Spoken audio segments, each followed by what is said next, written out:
வணக்கம். Pain management physiotherapy இதில் பெண்கள் கைனகாலஜிக்கல் ப்ராப்ளம் அதற்கு ஃபிசியோதெரப்பி அப்படிங்கிறத பற்றி பார்த்துட்ருக்கோம். இப்போ பேறுகாலத்துக்கு அப்புறம் டெலிவரிக்கு அப்புறம் காமனாக வர்ற ப்ராப்ளம் அப்படின்னு என்ன பார்த்திங்கன்னா பேக் பெயின், நெக் பெயின், முட்டி வலி. ஏன் இது வருது அப்படின்னா ஒன்று அவங்க ஓவர் வெயிட் இருக்கிறாங்க.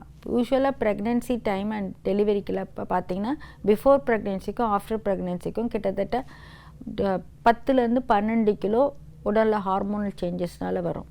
ரெண்டாவது ஒரு பெண் குழந்தையை சுமக்கிறப்ப ஆட்டோமேட்டிக்காக ப்ரெக்னென்ட் லேடிஸோட வாக்கிங் எப்படின்னு உங்களுக்கு தெரியும். வயிறு முன்னாடி தள்ளிட்டு முதுகு அப்படியே பின்னாடி பள்ளமாயிடும், கால் கொஞ்சம் அகண்டுடும். வயிறு பெருசாக இருக்கனால அந்த டக் வாக் மாதிரி நடப்பாங்க. ஸோ உங்களுக்கே தெரியும் ப்ரெக்னென்சி லேடிஸ் எப்படி நடப்பாங்க அப்படிங்கிறது. ஸோ அப்போ என்ன ஆகுது, முதுகு தண்டுவடத்தோட பொசிஷன் பாஸ்டர் மாறிடுது. ஒன்று அவங்களுக்கு ஓவர் வெயிட் ஆகிடுறாங்க. ரெண்டாவது வயிறு முன்னாடி இருக்கிறனால பாஸ்டர் மாறிடுது. மூணாவது நிறைய பேர் ப்ரெக்னென்ட் ஆனால் கம்ப்ளீட் ரெஸ்ட் இருக்கணும், வேறு ஏதாவது பண்ணால் ஏதாவது ஆகிடும். எஸ்பெஷலி இப்போல்லாம் சிங்கிள் சைல்டாக இருக்காங்க அப்படின்னா ரொம்ப பேம்பரிங் மதர்ஸ் இருந்தால் ஒன்றுமே வேலை செய்ய விடுறதில்ல. ஏதாவது கைனகாலஜி டாக்டர் நீங்கள் பெட் ரெஸ்ட் எடுக்கணும், உங்களுக்கு ப்ளீடிங் இருக்குது, இல்லை அபார்ஷன் ஆகிடும், ரொம்ப ஜாக்கிரதையாக இருக்கணும் அப்படின்னு சொன்னால் அந்த 3 months 6 months அந்த மாதிரி அது ஃபியூ % தான். அவங்க மட்டும்தான் ரெஸ்ட் எடுக்கணுமே வழிய மற்ற நார்மலாக ப்ராப்ளம் இல்லாதவங்க அவங்களுக்கு ப்ரெக்னென்சிக்கு முன்னாடி என்னென்ன வேலை செஞ்சிட்டு இருந்தாங்களோ, வெயிட் தூக்கிறது, ரொம்ப ஹெவியாக அழுத்தம் கொடுக்குறது, அந்த மாதிரி வேலைகள் தவிர நார்மலான ஒர்க் எல்லாமே பண்ணலாம். இன்றைக்கி எல்லாருமே நம்ம கேட்ஜெட்ஸ் தான் கிச்சனில் யூஸ் பண்ணுறோம், ரொம்ப ஹெவியாக எதுவும் கிடையாது. ஸோ சிலிண்டரு, குக்கரு, கிரைண்டர்கள் அந்த மாதிரி பெரிய வெயிட்டை தூக்காமல் மற்றபடி நார்மல் வேலை எல்லாமே செய்யலாம். ஆனால் என்ன பண்ணிடுறாங்க, எதுவுமே பண்ணாமல் அப்படியே உட்காந்துடுறாங்க. இந்த சோஃபாவில் உட்காருது, கட்டிலில் போய் உட்காருது, இல்லாட்டி வெளியில் போய் உட்காந்து இருக்கிறப்ப பேக் பெயின் ஆட்டோமேட்டிக்காக வலிவிடும். ஏன்னா அந்த மசில்ஸ்க்கு எக்ஸசைஸ் பண்ணணும், மொபிலிட்டி இருக்கணும். மொபிலிட்டி இருந்தால் தான் உங்களுக்கு கால்களுக்கு நல்ல ரத்த ஓட்டம் இருக்கும்.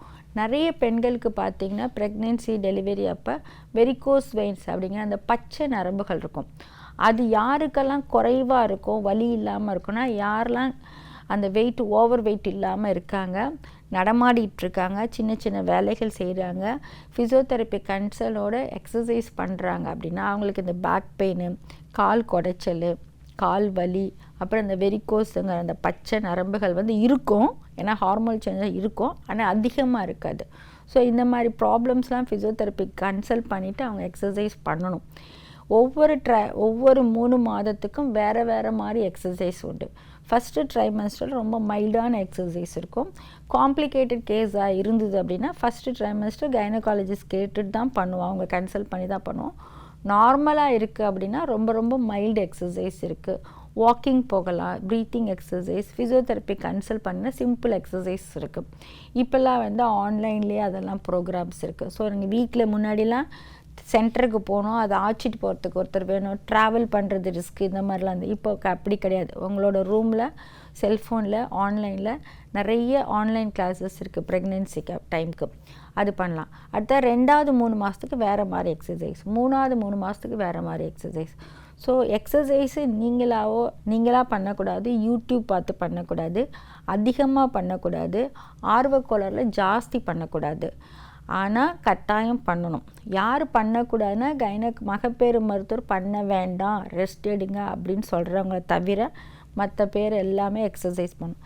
அது மட்டும் இல்லை, யாரெல்லாம் ரொம்ப ஆக்டிவாக எக்ஸசைஸ் பண்ணிவிட்டு மெயினாக அந்த பெல்விக் போருங்கிற அந்த இடுப்பை சுற்றி இருக்கிற மசில்ஸை நல்லா ஸ்ட்ராங் பண்ணுறப்ப ஒன்று ப்ரெக்னென்சி நிறைய பேருக்கு நார்மல் ப்ரெக்னென்சி வருவதற்கு வாய்ப்புகள் இருக்குது. ரெண்டாவது இந்த யூரினரி இன்கான்டினன்ஸ், மோஷன் இன்கான்டினன்ஸ், அதாவது வயிறு பெருசாகிறப்ப அது பிளாடரை போய் அழுத்துறதுனால சொட்டாக சிறுநீர் கழியும்.